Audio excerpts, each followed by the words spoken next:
نماز کا طریقہ۔ نماز جس طرح ادا کی جاتی ہے یعنی اس کا آغاز تکبیر تحریمہ سے ہوتا ہے، اللہ اکبر سے آغاز ہوتا ہے، اس میں قرات ہوتی ہے، الحمد شریف اور قرآن کا کچھ حصہ پڑھا جاتا ہے، پھر رکوع ہوتا ہے، پھر سجدہ، رکوع کے بعد جب کھڑا ہوتے ہیں پھر وہ ہوتا ہے، پھر سجدہ ہے، پھر 2 رکعتوں کے بعد بیٹھک ہے جس میں التحیات للہ پڑھی جاتی ہے، اور پھر اگر 2 رکعت والی نماز ہے تو 2 رکعت کے بعد، اور اگر 4 رکعتوں والی نماز ہے تو 4 رکعتوں کے بعد سلام پھیرا جاتا ہے۔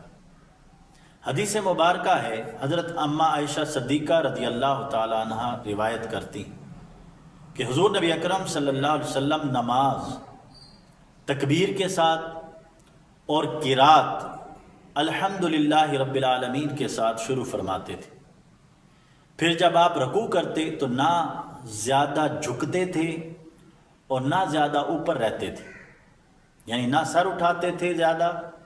اور نہ ہی زیادہ جھکتے تھے، بلکہ برابر رہتے تھے، درمیان میں رہتے۔ پھر جب آپ رکوع سے اٹھتے تھے تو فرماتی ہیں کہ پھر آپ مکمل سیدھا کھڑا ہوتے تھے، سیدھا کھڑا ہوئے بغیر تو سجدے میں نہ جاتے، تو سیدھا کھڑا ہونا چاہیے رکوع کے بعد۔ پھر جب سجدے میں جاتے اور سجدے کے درمیان میں جب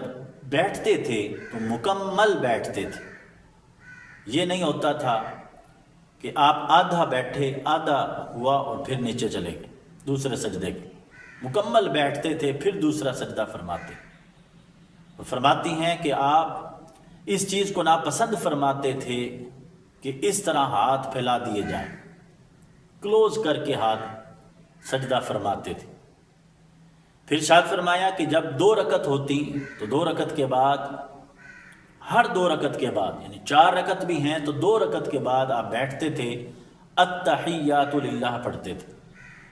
اور ایک پاؤں کھڑا رکھتے تھے، دایاں پاؤں کھڑا رکھتے اور بایاں پاؤں بچھا کر اس پر بیٹھتے تھے،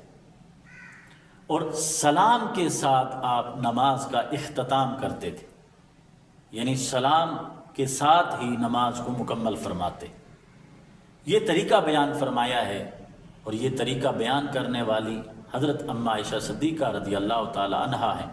اور حضور نبی اکرم صلی اللہ علیہ وسلم کا طریقہ نماز یہ بتایا جا رہا ہے۔ تو ہمیں بھی چاہیے کہ ہم نماز کے اندر ان کے ارکان جو ہیں ان کا خیال رکھتے ہوئے نماز ادا کریں، تکبیر کے ساتھ آغاز کریں، الحمدللہ رب العالمین کے ساتھ قرات کریں، رکوع اور سجود میں خشوع و خضوع کے ساتھ جس طرح آقا علیہ الصلوۃ والسلام فرماتے تھے، کرتے تھے، اس طرح ہی ہمیں کرنا چاہیے۔ رکوع سے اٹھیں تو سیدھا مکمل کھڑے ہو، سجدے کے درمیان میں بیٹھیں تو مکمل بیٹھیں، اور جب ہم نماز سے فری ہوں، فارغ ہوں، تو پھر ہمیں سلام پھیر کر نماز سے رخصت ہونا چاہیے۔ اللہ رب العزت کی بارگاہ میں دعا ہے، اللہ رب العزت ہمیں عمل کرنے کی توفیق عطا فرمائے۔ والسلام۔